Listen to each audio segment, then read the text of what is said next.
Hello and welcome back to the Star Citizen video. It is Invictus Launch Week 2954. We have four more brands added to the event. All right, it is Crusader Industries, Cumberland System, Mirai, and MISC. Now, before we begin, like, subscribe, hit the notification button and help this channel grow. And of course, a big PSA every time I do a Star Citizen video, you do not need to buy any of the ship listed here in this video. All you need to do is just get the starter pack for those who are on the fence. And if and only if you guys want to jump in and you don't have a referral code, you can use mine, which is down below on the screen that you can see. The reason is you get 5,000 UEC. Now the best part is, if you don't want to use mine, I am okay about it as long as you use a referral code. If you want to use your friends, that's even better. In fact, I would say just use a referral code, okay? But of course, for those who do not have a referral code, I do hope you use mine. Now, before we begin, Invictus Launch Week is free fly for those who are on the fence and don't want to spend money on Star Citizen. Yeah, play for free. That's the best part of it. And I know there are lots and lots of people says it's a scam and whatnot. Okay, take it as it is, right? On face value, you just need to start the pack. That's it. Everything else here is just extra, a cherry on the top to support the development of Star Citizen. And if you really are skeptical, then, well, just play for free, okay? That's what a lot of people do right now. They play for free every big event. And yeah, the question is, would it still continue when the game launch? I do hope so. Give you like 2 or 3 days. And you know what? Not 2 or 3 days.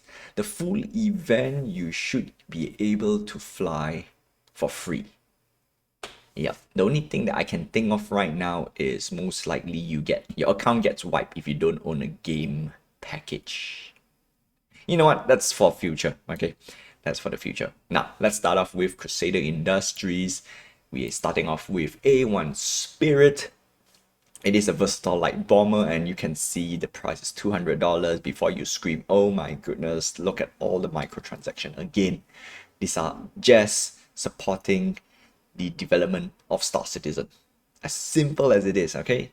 Vote with your wallet. That's how I put it. Always vote with your wallet. If you don't like something, don't buy. Yeah, let's be honest, okay?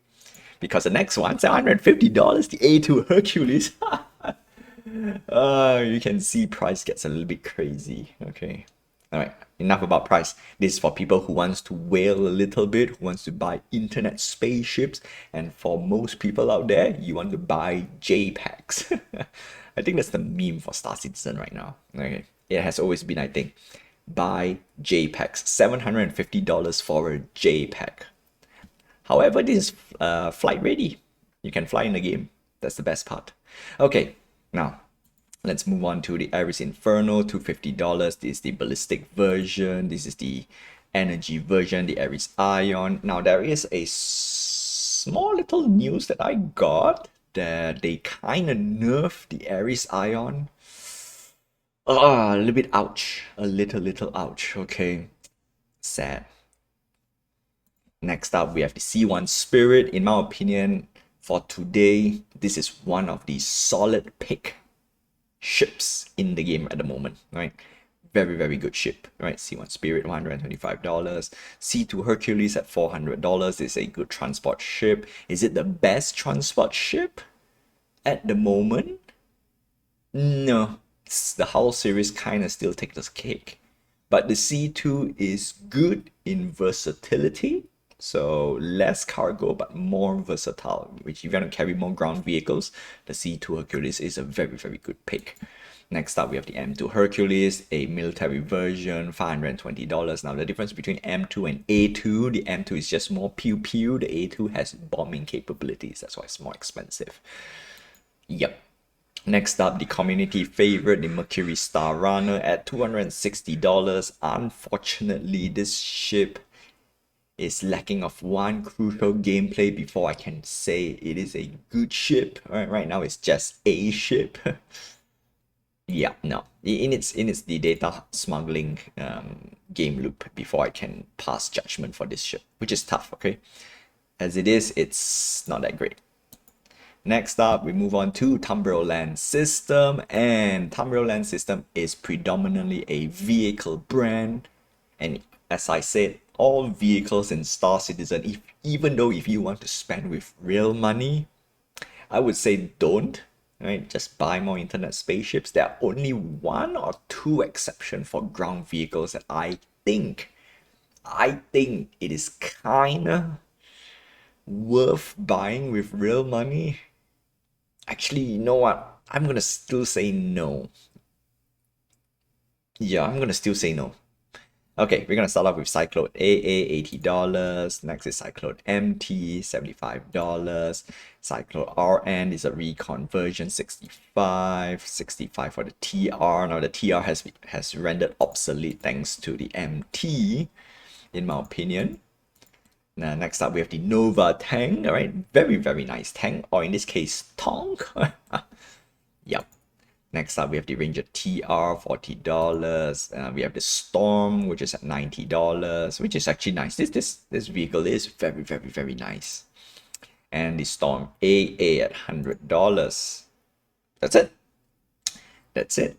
Next up, we're gonna move on to Mirai. Actually, no, not Mirai. We're gonna move on to MISC first because Mirai is a racing brand for under the MISC banner.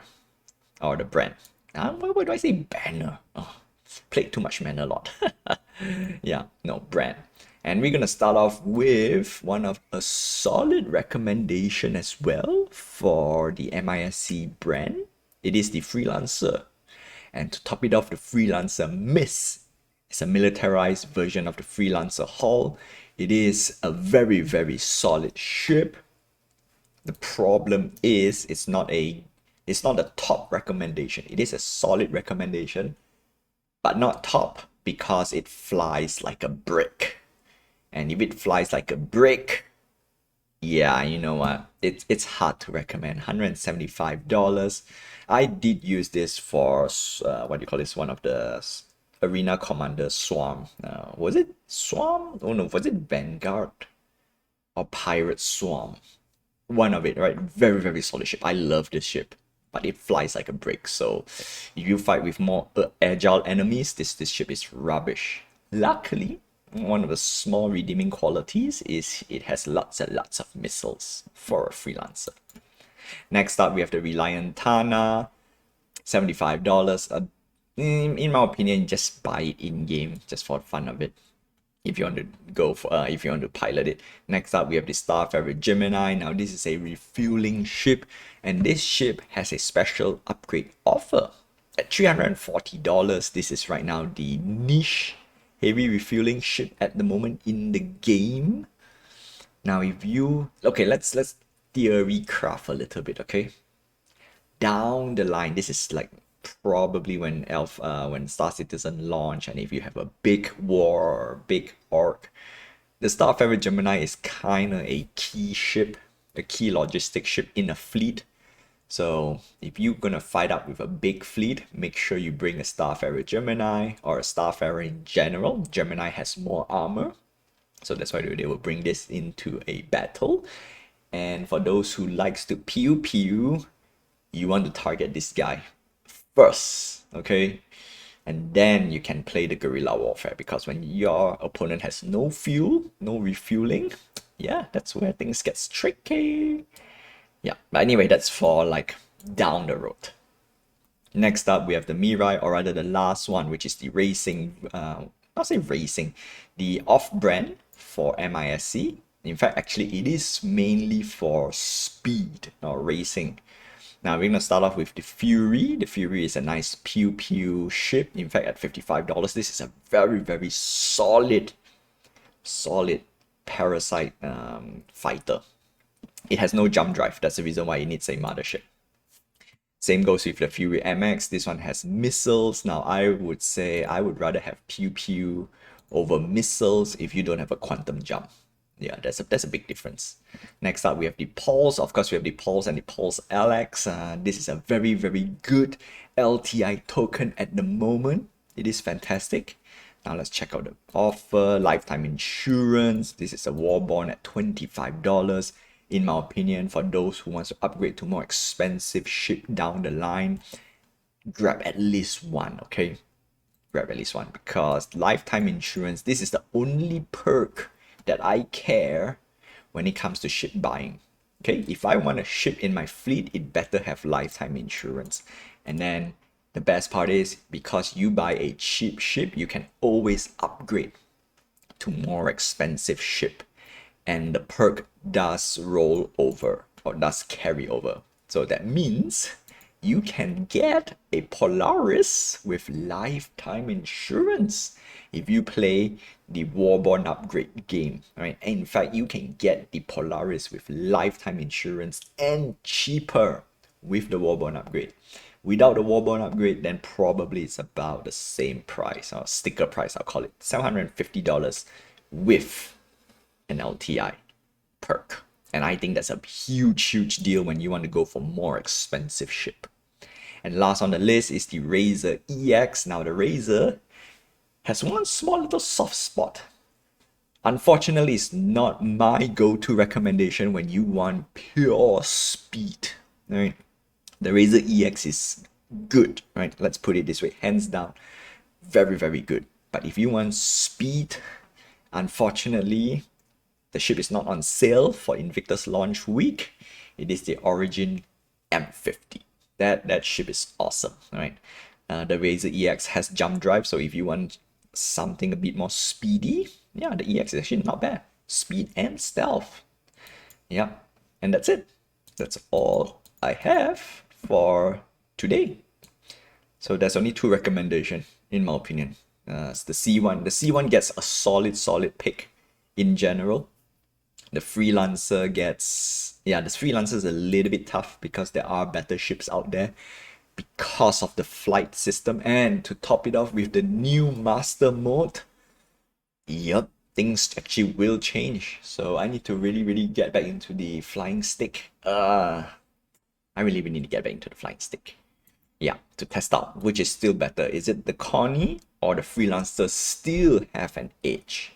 But I can easily say that C1 Spirit is a good daily driver. That's for sure.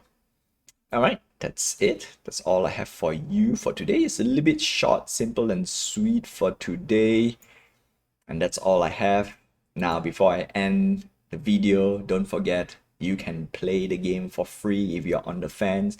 And if you want to support, if you think you would say, okay, now it's a good time to enter. In my opinion, if you see a discounted starter pack, it's always a good time to enter. That's for sure, 100%. But what is better is if they offer a referral bonus on top of the starter pack. Unfortunately, usually the referral bonus comes at the end of the year or the anniversary sale. So if you can wait it out, I'm not guaranteed that the referral bonus will come because lately they have not been doing it, which is tough. But to end this video, I would say just get the Aurora MR if you feel like playing Star Citizen a bit more long term, right? If not, you want a little bit more if you want a little bit more beefy ship, the Avenger Titan is a solid pick. In fact, it is the best starter ship, hands down, for the price tag of $56.25. Great for people who want to start out. And on top of that, you get 10-year insurance. That's a huge deal. Well, that's all I have for you for today. Don't forget to like, subscribe, hit the notification button and help this channel grow. And I will see you in the future. I need to upgrade my PC. That's the reason why I can't enjoy the game at the moment. Oh no. Well, until then, my friends, fly safe.